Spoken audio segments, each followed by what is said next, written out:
Right, it is International Week in the world of rugby league, and joining us now on 4020 TV is the coach of the England Wheelchair Rugby League side, Tom Coyd. Tom, welcome to the show, and how excited are you to get back coaching the England side ahead of a game against Wales on Saturday?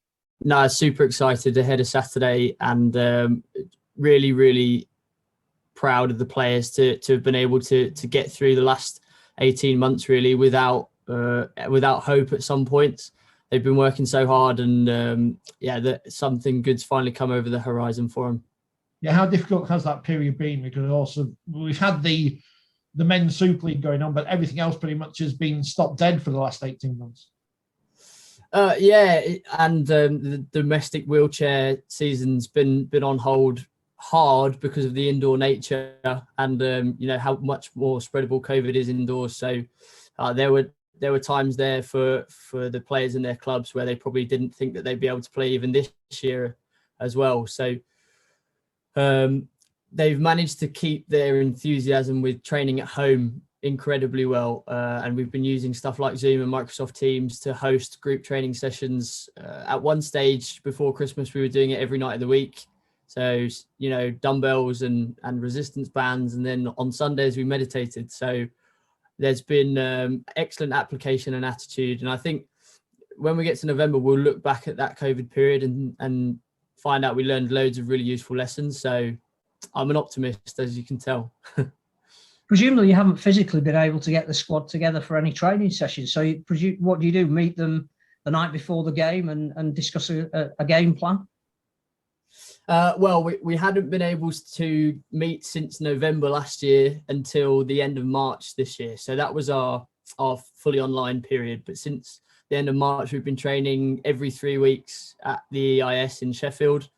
And we've been having 6-hour training sessions followed by normally a Sunday online review. So that's when we'll do most of our video analysis and team meetings. And it's been working really well for us. Like, online technology is really good these days, and it enables us, because our team's so spread out. We've got players as far south as Kent and as far north as Wigan. So having them all geographically together isn't always possible, but we can train very well online now. So yeah, we're in a pretty good place, I would say. In terms of the game itself, what do you know about the opposition? Because Wales aren't quite as developed as you are as a squad. But it's going to be a big test for you, I think. Well, we've been seeing a large bulk of the Wales squad play for their club team, which is North Wales Crusaders. So we've been able to do a certain amount of just casual research, watching them play. And we've also had the video from the Celtic Cup, which was on the 12th of June, where Wales obviously took home the spoils against Scotland and Ireland. So there's been a little bit of opportunity for research. I'm sure that they will play their best game of the year against us on Saturday, because they'll just be chomping at the bit to put on a show. Obviously, the exposure that we're getting on the BBC and our league's fantastic, and they won't need any more motivation to put on their best performance against us. So we'll have to put our best foot forward as well.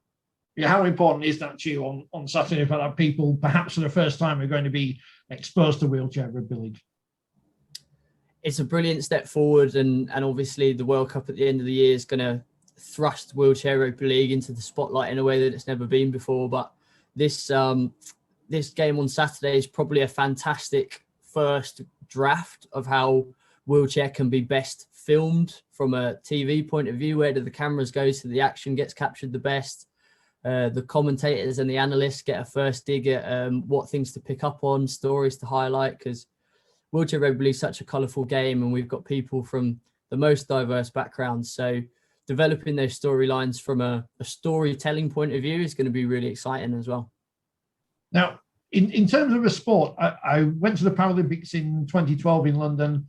I had my ticket. I went and saw a bit of the wheelchair rugby, and that looks nothing like rugby to me.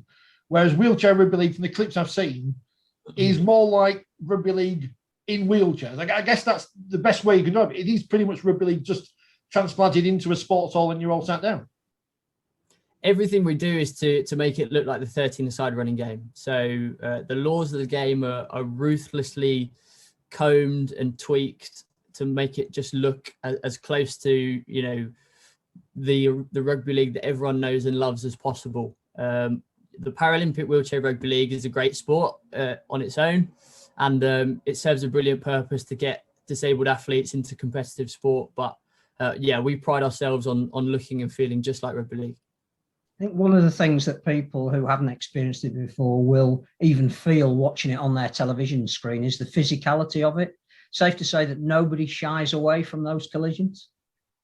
Absolutely not. No, it's violent and it's brutal. And there's a few people who, when they first see these people in wheelchairs crashing into each other, will wince and recoil because there's something within us that thinks that people in wheelchairs need to be more protected or they're more vulnerable, but these guys just throw all of that into the wind. Their bravery is incredible, and anyone who's there on Saturday or catches a glimpse on TV will you know, really feel how aggressive and how just like rugby league it is. It's brilliant.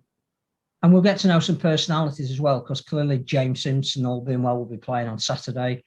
He's an ambassador for the World Cup. He's done a lot of the media and PR, and his backstory is fantastic. But who else should we be looking out for, do you think?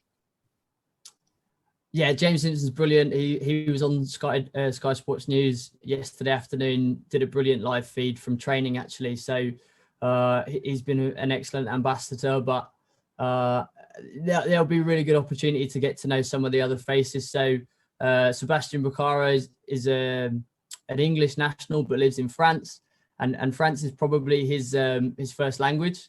So when he gets on interview, he does come out with some quirky bits and pieces, just because he's not, you know, an everyday English speaker. So he's always a good talker. The lads from down south, so Lewis King, Joe Coyd, they're a really good interview because they are a little bit out of the ordinary in terms of the rugby league heartlands, and they've got that southeastern influence, which is a different twist on what rugby league fans tend to expect. And then there's the youthful exuberance of Tom Halliwell and Nathan Collins, who are fresh out of school, and they're just easy and do their own thing. So all really good characters to have in the game. In terms of the Coyd name as well, it's resonant with wheelchair rugby league. You know, founding father, you've got a brother playing, yourself are coaching. It means a big thing to the family, doesn't it? Yeah, I don't know what our household would look like if it wasn't for rugby league, to be honest.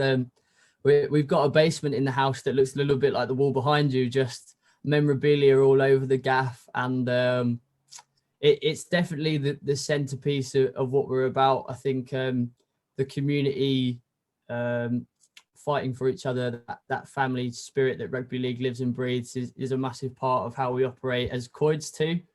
You know, growing up around my dad, it was never in doubt that we were going to be entrenched in rugby league in some way, but it's not just England Wheelchair. We have our local Medway Dragons running game team that Joe and I both play for as well, and Dad coaches on. So if it's not England Wheelchair, it's some other form of rugby league pretty much every day and night of the week.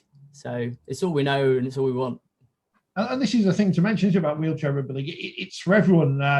Any gender, any ability, disability can play wheelchair rugby league. Yeah, we champion it as the most diverse and the most inclusive sport in the world. So you can obviously play if you're disabled, but equally if you're non-disabled.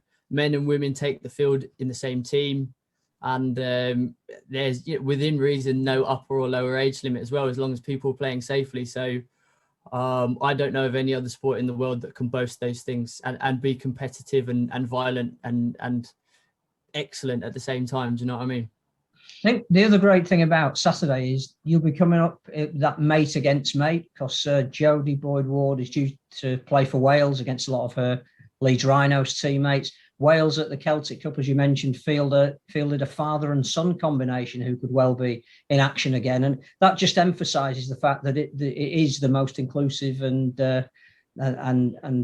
I suppose diverse sport that we can possibly put out there. 100%, and obviously the domestic wheelchair game is still community based. It's still got that grassroots element, which is just a really lovely thing to be a part of, and professionalism takes things in a different direction. But obviously at national level, we operate as professionals and we're very elite, but the players in their day to day are very much interacting as grassroots athletes who are doing it for the love of the game and not as a career per se, not yet, but hopefully things like that will change over the next few years with how much attention disability sport's getting. You never know. But yeah, it's just a brilliant thing to be a part of. There's so many storylines going on. It's great. These new wheelchairs you've got, these are not the ones when you go to your local A&E and you've had a heavy night out and push you in. These are not the ones you're playing rugby league in at the weekend, are they? No, and they're not like a shopping cart either. They are Formula One Ferraris. It's difficult to describe unless you've played in a basic chair and then a top end one. But the feedback from the players, they've only had them for a couple of weeks now. But James Simpson was telling me he's getting on the end of plays that he wasn't before. Which is right there as your 1% performance improvement. So they look great. They're sexy as hell as well. So that's important. Look good, play good, and it's just taken our program to another level. So incredibly grateful for the and the nearing that RGK have provided. It's just put us in a brilliant place, and we're just tracking really well for November, boys. You have given me an idea now of mobility scooter rugby league, which I don't know how that would work, but I'm going to work on that. I'm going to work on that. The World Cup is coming. We are all very excited about it. England, in the men's competition, not the favourites. In the women's competition, not the favourites. In the wheelchair competition, not to put pressure on you, Tom, you're among the favourites. I'm going to say among, just a little bit of pressure on you. How are you dealing with that, knowing that you go into this competition? Some people are expecting you to be bringing that trophy home.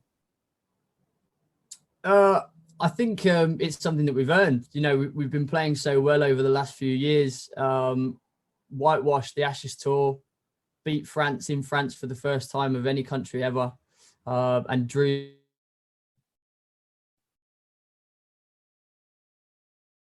right to up there. I think France will rightly so come into that World Cup in top spot, being world number one and reigning champions. So we'll be snapping at their heels and putting pressure on them. But the players, they're really keen on being brilliant ambassadors for the game as well. Being among the best players in the world, it's really important that they bring the fans in and they show how good they are as characters as well as athletes. So we'll just be flying the flag as best we can for our country and for our game. The last World Cup final in France, I think there were about 4,000 there in Perpignan, created a tremendous, fervent atmosphere. One of the most dramatic climaxes ever to any game, heartbreaking from England's point of view. How much, a little bit of that, have you carried into all this preparation and into the World Cup? Yeah, that 17 final, it's stained into the memory of all the players who were a part of it, just because of how, like you say, fervent and climactic, and those sort of moments in your life, they don't really fade away. You always hold on to those vivid memories. I think it's a brilliant checkpoint in the history of English Rugby League, how close we got to taking home the trophy from France, who was so well supported, and had much more history in the game at that point than we did, having played it for longer and having a stronger domestic competition. So, we're aware of how well we did at that tournament. We're also aware of how much progress we've made in England with the sport of wheelchair rugby league. So the final in 2021 is going to look very different if we get there. You're playing at places like the Copper Box as well for the World Cup. I know we're focusing on Wales this week. That's the EAS, which is a great venue and be part of the World Cup. But what does it mean to you to be playing again at an Olympic venue? There's a likelihood there that you're going to get a big crowd that will again be extremely passionate. They may not know exactly what they're watching, but it'll only take them a couple of plays to get right behind it. That must be really exciting to even be thinking about playing at a venue like that. Yeah, it's buzzing really. Like, I can't get my head around playing in front of, I've heard up to 6,000.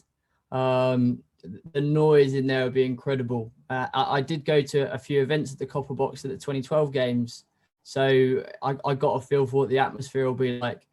I don't think any wheelchair player in the world will know what that feels like until they get in there, though, because as far as I'm aware, that will be the biggest crowd on record. So we'll be breaking records all over the shop in terms of attendance and decibels, probably. It's just like another massive step forward for the game, and being championed alongside the men and women. It's just rugby league's so good at doing things first, and it's just another feather in our cap. I think there's one thing we can guarantee after this weekend: whatever happens on the pitch on the Saturday, people are going to see the game and they're going to be going straight off and trying to get some tickets for these matches, because it is going to be something that opens eyes and can be great for people to experience in the flesh in the autumn. Yeah, I hope so. I hope so, and I'm right there with you. I think once people get a taste for wheelchair rugby league, and not only do they see how rugby league it is and how brutal it is, just like one of the things we love rugby league most for, but then they get a sense of the storylines and the humble origins that people have come from, whether you've been born with a disability or you've had an injury that's led you to this place. It's like a fairy tale. It's a Hollywood script. Some of the people who are going to be turning out in an England shirt on Saturday. So it's proper humbling to be a part of, and yeah, it gets me choked up sometimes, but it's I'm just super grateful to be a part of it. I hope it's got a good ending. It will have. Fingers crossed. Me and Phil are hoping to be there on Saturday if they let us in. Tom, thank you very much for your time. Best of luck for Saturday. Fingers crossed we'll see you there, and we'll see you at the World Cup as well. Thanks for covering us, lads. I really appreciate it.